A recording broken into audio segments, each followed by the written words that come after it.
Hey, good morning, everyone. It's your host, Rath, here with the DFS Minute for April 28, 2015. I want to welcome everybody in Tuesday morning here on Roto Curve. Talk about some announcements in the industry last night. FanDuel announced their big Fantasy Baseball World Championship $4 million prize pool and a $1 million first prize, which is pretty big, obviously. 90 seats in this. So quite a few seats that they're going to be running, and they did run one last night at $200. So you know how my feelings are on some of that stuff. No ability to satellite in, so that yeah, it is frustrating. And I did look at the entries, and there was a lot of multiple entry. It's something that I'll touch on briefly a bit. I think this is the end of it, though, as far as I'm not going to rant about multiple entry and qualifiers after today, because obviously it's not going to change and the sites are going to do what they have to do. But I just feel like it's detrimental to the industry. It hurts the new guy. It hurts the small player. I'll continue to try to play for a seat on Fantasy Aces and DraftKings, because at least on DraftKings, I can try to satellite in for $3 versus on FanDuel at this point. It looks like there's not going to be any of that. At least there hasn't been for other ones. So that's my take on that. The pay trail is 7.5, around 8%, which is not attractive at all. It's basically going to kill your bankroll. So again, it's a tournament that you do have one going tonight at $25. If you want to throw an entry in at 25, I definitely think that that's fine. But anything above $25 in this qualifier, to me, is just not worth it. The frustrating thing about tonight is that I'm looking in the lobby right now, and there's 700 entries, and there's 7 guys that have already maxed out 50 entries. So half the field is 7 people. So again, not attractive to me, and just not something I'm going to sink money into and drain my bankroll with, because it's just not an attractive contest for me when I have to go against 50 of somebody else's lineup, and they're spending $1,200 and versus my one. It's just not something I'm willing to do and play. So I'll continue to play cash games. I'll continue to play tournaments, and I'll look to qualify in other events. Again, we have the choice. If you like that contest, that's great. I personally don't, so I'm not going to play it, and that's really the thing that you can do. I'm not going to, again, like I said, I'm going to rant on it today, and then that's it. I'm not going to continue to bash what they're doing over there, because it really doesn't make much sense. It's really my job just to kind of educate a new player and say, hey, this is why this is a good contest, or this is why I feel it's a bad contest. To me, it's a contest that strictly is rewarding high bank rollers, pros, and sharks that can fire multiple entries at 50 at a time. I'm not blaming the player. The player is going to do what they have to do. If they have the bankroll and they can play that way, that's fine. But if you're a guy that's new and you're just starting out and you look into some of these contests, you're pretty much giving your money away. So I would recommend that you don't play in those unless you can satellite in, which is a different story. Then you can get in for cheap, and then you have low risk. So that'd be my take on that. The other issue we have is yesterday. Now, normally you guys know I give a quick salary change landscape of what's going on. And yesterday morning, I didn't really have time to get that in. And we're going to talk about what happened, because there is a major change on FanDuel. They have pretty much dropped the salaries on about 90% of their players. What does that mean? Well, you did notice that I've been saying over the past few weeks that salaries have gone up and nobody's really coming down. But it wasn't to the point where I felt like they had to do massive changes. And so what happened was, right before they put out this Fantasy Baseball World Championship, they decided to drop the price on 90% of the player pool. I counted it. They got about 275 pitchers, 250 of them went down. They got 225 hitters, 200 of them went down. So 90% of the player pool has dropped. What does that mean? Well, that means now that it's going to be a lot easier to make teams. A lot of people say, well, hey, that's going to favor new players. And that was the response that came out with FanDuel. The response was, the company line was, well, we did surveys, and the surveys say that the new user prefers softer salaries. Well, here's where I have a problem with that, and I don't think it passes the sniff test. And this is absolutely a rash rant. I told you I was going to give you a rash rant yesterday. I decided not to do it. It was going to be on the lack of ability of new players to play heads-up contests against equal competition. The Rath rant today is going to be on the situation with the salaries, and to me, that explanation doesn't pass the sniff test, because if you're going to tell me that new players like softer salaries, then why didn't you have softer salaries in the beginning of the season, and why didn't you make any changes for 3 weeks? Now all of a sudden you make a 90% sweep on your site of salaries. To me, now personally, I think the salaries did need to be softened up a little bit. I think it was getting a little bit tough to pick a good pitcher and then get some decent bats in there. But to do a 90% sweep, which is a drastic change, to me, that tells me that somebody is making decisions and they're not thinking them out clearly, especially if you're doing it 3 weeks into the season. And then you got to turn around and tell me that, well, we've done surveys, and, well, I haven't seen or heard any surveys over the last 3 weeks.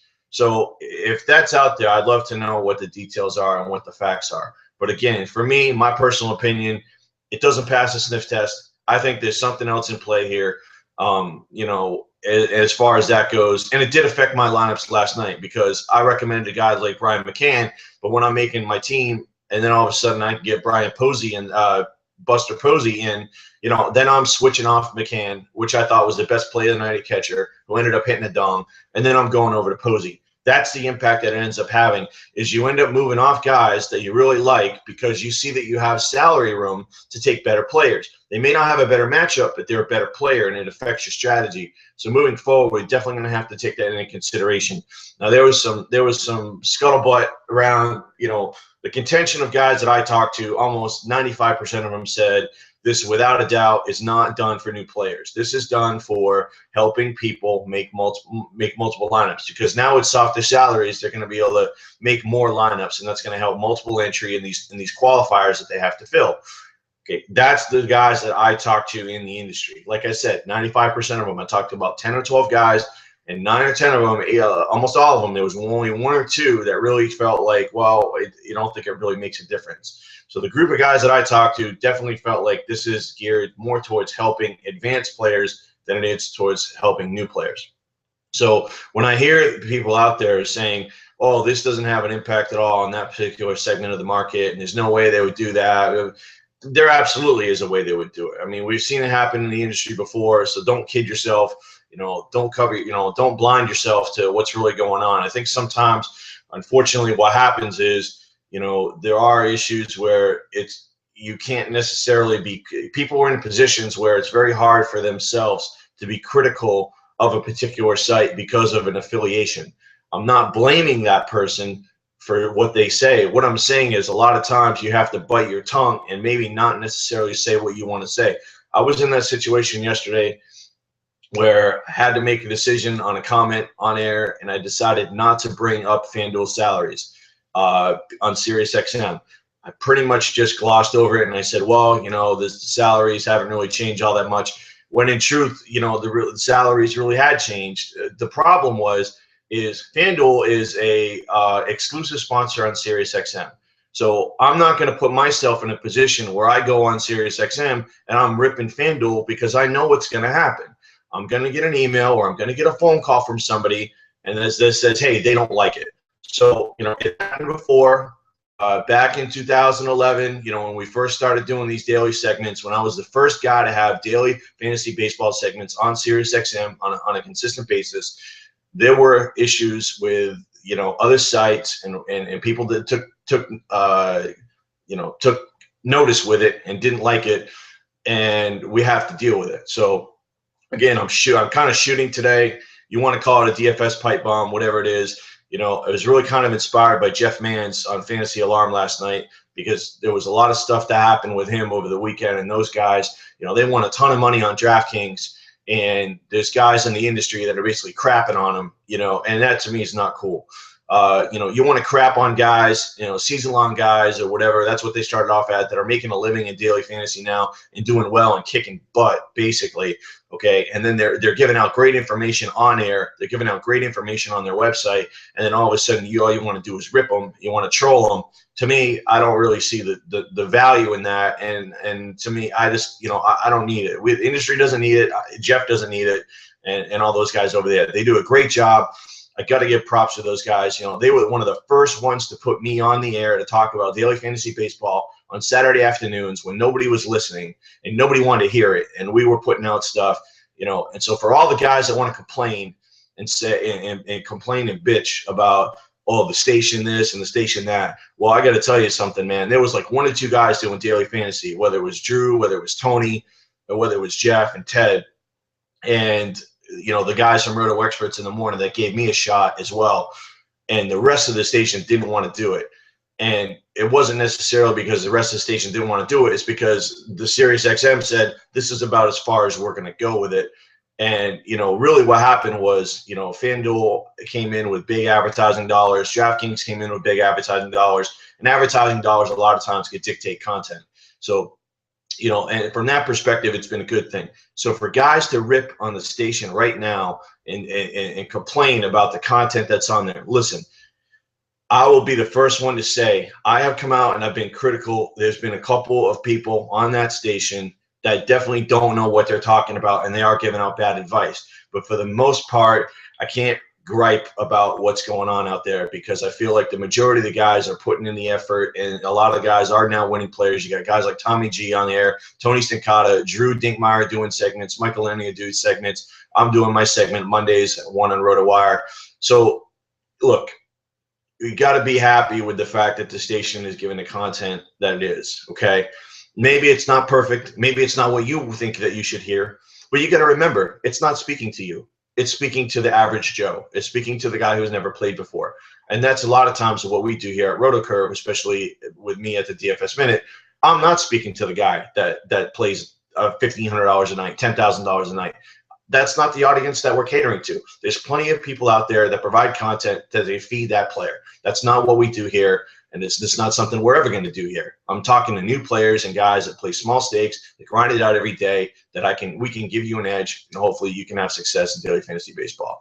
I didn't expect to go on this kind of rant today, but it got me fired up with what I heard would happen with Jeff yesterday and the thing with FanDuel and the salaries and the qualifiers. So again, I'm kind of just ranting on this, and it's not something that I would expect to do.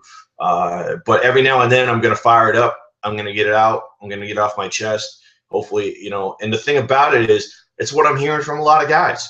This isn't just my opinion. It's what I'm hearing from a lot of people right now that play daily fantasy sports, is where they're happy and where they're not happy. And if a site's doing good things, then I'm going to praise them. I'm going to tell them they're doing good things. But if a site's doing something that we don't really like, or a lot of players don't like, or something's going on in the industry that we need to address, then we're going to talk about it. I think that, it's definitely something for me. I'll always try to be as transparent as possible. I'll always try to be as positive about the industry as possible. When I think something's not right, I'm definitely going to speak my mind, and that's really how it is. Moving on to today's plate, I'm going to hit some pitchers real quick, and then we're going to turn it over to Benny and Josh coming up at 12 noon Eastern today with the curve. There's some good pitching options today. Now, it's been frustrating because a lot of times we've said the pitching landscape is pretty weak, but I like a lot of pitchers here today. Johnny Cueto, -185, total of 7 against the Brewers. Probably definitely the play of the day for me, at least. He was a play of the day last week when he went and Kershaw went the same night, went with Cueto, and it paid off well. Michael Wacha is a -210 favorite with a 7 total going against the Phillies. I like Michael Wacha, liked him last week, like him again this week in this spot. And now with Wainwright being out, this is Wacha's team, this is Wacha's staff. And he was a guy coming into the season I felt like was a sleeper Cy Young candidate. So we'll see now if he's going to get thrust into that role and see what he can do. But I do like Michael Wacha in this spot. Kershaw is at home against Bumgarner, rematch of last week. He's -160 with a 6 total. Of course, people are going to be on Kershaw, but again, probably not going to be my top play tonight. It's probably going to be Cueto, probably then Wacha, and then I'm looking at Kershaw number 3. The other guy I got to like is Tyson Ross at home, -155 favorite going against Houston with a total of 7. Wouldn't shock me if that total drops to 6.5. I think in this spot, definitely after what we saw last night, Shields striking out 12 in 6 innings, which is phenomenal. Tyson Ross has the ability to even get more strikeouts than James Shields, especially at home. So definitely see guys loading up on Tyson Ross tonight. So a lot of pitching options out there. And we do have those 2 6 o'clock games again tonight, which is just idiotic. Cleveland and Boston playing at 6:10 Eastern. There's been explanations about why they're doing it. again, I don't, whatever. I mean, all it does is throw a monkey wrench into what we're doing with the schedule. And so anyway, guys, I'm gonna go ahead and sign off here this morning.